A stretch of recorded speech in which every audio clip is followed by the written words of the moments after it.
গাখীৰ নিদিয়ে তাত দানা খুৱাই লাভ আছে নেকি কওকচোন? আছে নেকি? এতিয়া ট্ৰেক্টৰত যদি ভোট দিয়ে ডেইলি 26 লিটাৰ গাখীৰ ওলাব, আৰু যদি নাঙল হাত আৰু তালা চাবিত ভোট দিয়ে গাখীৰটো নোলায়, দানাহে খাই থাকিব, গাখীৰ নোলাব। বুজি পালে নে নাই? সেইকাৰণে এইবাৰ ইলেকশ্যনত আমি কাক ভোট দিব লাগিব?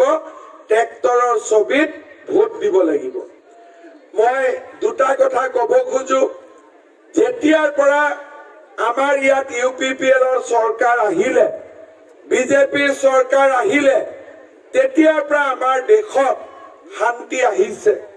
এতিয়া আমাৰ ইয়াতে বড়ো অনাবড়ো এইবিলাক কথা নাই। আগতে যেনেকে বড়ো আছিল, অনাবড়ো আছিলে, আজিকালি এইবিলাক কথা নোহোৱা হল।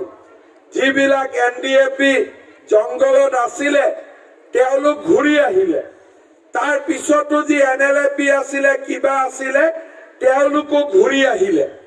এতিয়া আৰু আমাৰ বড়োলেণ্ডত কোনো বন্দুক নাই, একো নাই, কোনো হুলস্থুল নাই।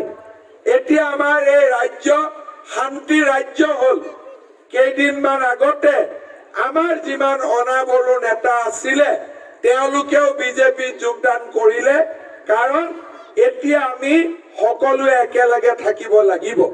মই কেইদিনমান আগতে গোসাইগাঁৱত আহিছিলো। গোসাইগাঁৱৰ মই মিটিঙত কৈছো যে আমাৰ 87, 90ত আমাৰ যেতিয়া আদিবাসী লোকৰ লগত কাজিয়া হৈছিলে, বিভিন্ন জাগাত বহুত লোকৰ ঘৰ ভাঙি গৈছিলে, বহুত লোকৰ মৃত্যু হৈছিলে। আমি আপোনালোকক কথা দিছো যে সেই সময়ত মৃত্যু হোৱা লোকসকলৰ পৰা ঘৰ ভাঙা প্ৰত্যেক ঘৰ পৰিয়ালক আমি নতুনকৈ ঘৰৰ পৰা টকা পইচাৰ পৰা আমি সকলো সহায় কৰিম, যাতে সকলো আমাৰ আদিবাসী ভাই বন্ধু শান্তিত থাকিব পাৰে। শ্ৰদ্ধা ৰাইজ, আপোনালোকক মই দুআষাৰ কথা কব খুজিছো।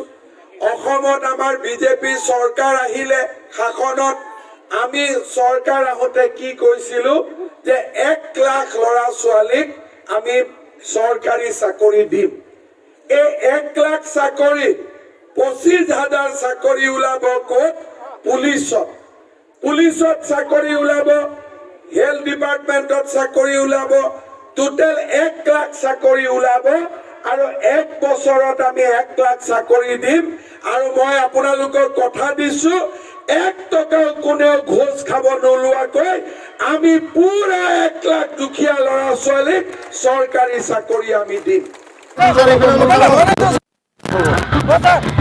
আপোনালোকে কেম্পেইন কেনেকৈ চলি আছে?